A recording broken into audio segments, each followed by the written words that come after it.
Assalamualaikum warahmatullahi wabarakatuh. Saya Rada Mesara dengan NIM 10424014. Di sini saya akan menjelaskan materi tentang jurnal. Nah, jurnal adalah transaksi keuangan yang direkam di dalam formulir seperti faktur penjualan dan faktur pembelian. Dan ada juga bukti kas yang masuk dan keluar. Nah, jurnal ini ada dua jenis, yaitu jurnal umum dan jurnal khusus. Nah, jika jurnal umum yaitu jurnal yang transaksinya masih sedikit. Nah, jika jurnal khusus yaitu yang transaksinya banyak dan jurnal umum harus dipecah. Nah, pasti maksudnya harus dipecah. Yang maksudnya dipecah itu yaitu untuk mengumpulkan dan menggolongkan transaksi yang sama yang frekuensinya terjadinya tinggi. Lalu untuk mengurangi pekerjaan pembukuan ke dalam buku besar untuk menggolongkan transaksi yang dicatat. Selanjutnya untuk memungkinkan juga pengerjaannya, pencatatan transaksi ke dalam jurnal dilakukan oleh beberapa orang. Nah, untuk juga menciptakan pengendalian inter. Nah, ini mengapa sebabnya harus dipecah. Nah, ada juga prinsip yang melandasi jurnal, perancangan jurnal nih. Apa aja sih? Yaitu jumlah jurnal harus memadai. Lalu jurnal digunakan untuk memisahkan transaksi ke dalam penggolongan pokok penerimaan kas.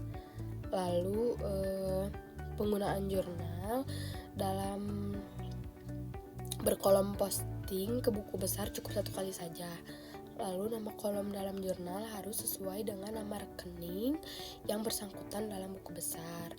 Lalu nama kolom dalam jurnal harus sesuai dengan yang diringkas rekening bersangkutan dalam buku besar. Lalu jurnal harus dirancang sedemikian rupa sehingga pekerjaan menyalin informasi dari dokumen sumbernya dibuat sangat minim atau faktur penjualan.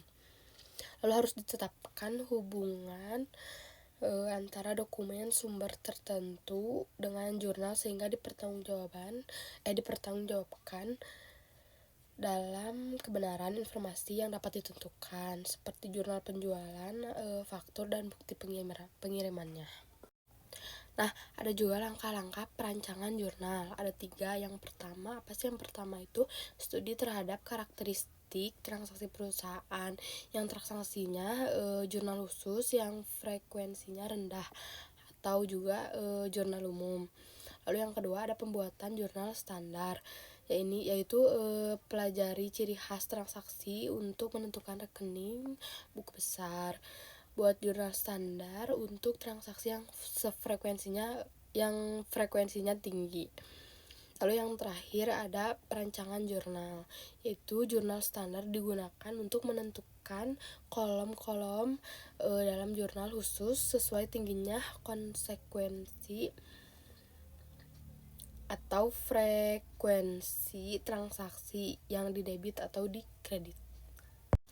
Lalu jenis jurnal khusus ada apa aja sih? Yang pertama ada jurnal penjualan, lalu jurnal pembelian, lalu jurnal penerimaan kas, dan jurnal pengeluaran kas. Dan yang terakhir ada jurnal umum atau memorial.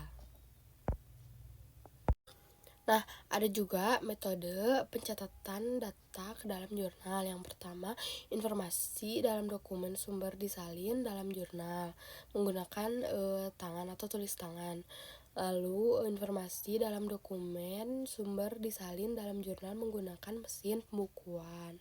Nah, yang ketiga jurnal berupa arsip dokumen sumber yang disusun menurut waktu terjadinya.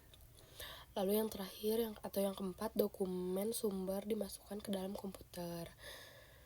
Nah, selanjutnya ada metode pencatatan data dalam jurnal dengan tangan. Itu dokumen sumber, lalu ke jurnal, lalu ke buku besar. Yang pertama itu ada dari jurnal, lalu buku pembantu, lalu dokumen sumber. Nah, lalu ke buku besar kan. Jika metode pencatatan data di dalam jurnal dengan komputer, yaitu yang pertama dokumen sumber dulu yang pertama, lalu terminal, lalu arsip transaksi, lalu arsip induk yang belum dimutakhirkan, lalu run updating, lalu arsip induk yang telah dimutakhirkan.